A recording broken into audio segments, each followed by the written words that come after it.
Studio Sakurabad. छोटी चूके रहनी ता धूरी माटी खेलत रहनी, छोटी चूके रहनी ता धूरी माटी खेलत रहनी, जंघिए बैठाई लोरावा पोछत रहला पापा जी, जंघिए बैठाई लोरावा पोछत रहला पापा जी, जंघिए बैठाई लोरावा पोछत रहला पापा जी।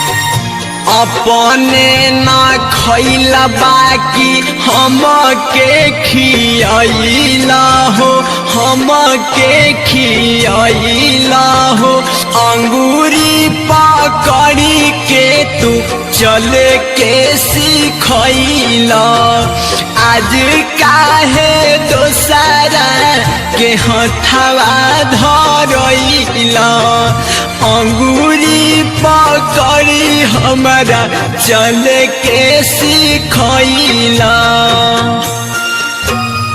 छोटी चूके रहनी ता धूरी माटी खेलत रहनी, छोटी चूके रहनी ता धूरी माटी खेलत रहनी, जंघिए बैठाई लोरावा पोछत रहला पापा जी, जंघिए बैठाई लोरावा पोछत रहला पापा जी, जंघिए बैठाई लोरावा पोछत रहला पापा जी।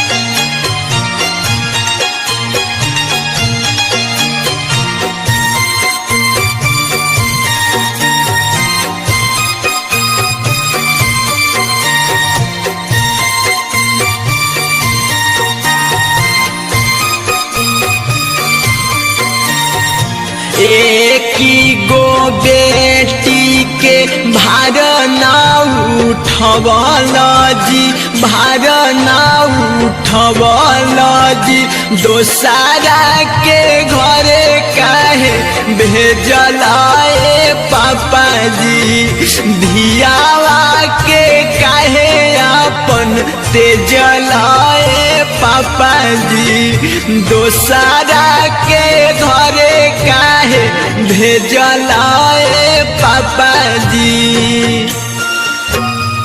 छोटी चूके रहनी ता धूरी माटी खेलत रहनी, छोटी चूके रहनी ता धूरी माटी खेलत रहनी, जंघिए बैठाई लोरावा पोछत रहला पापा जी, जंघिए बैठाई लोरावा पोछत रहला पापा जी, जंघिए बैठाई लोरावा पोछत रहला पापा जी।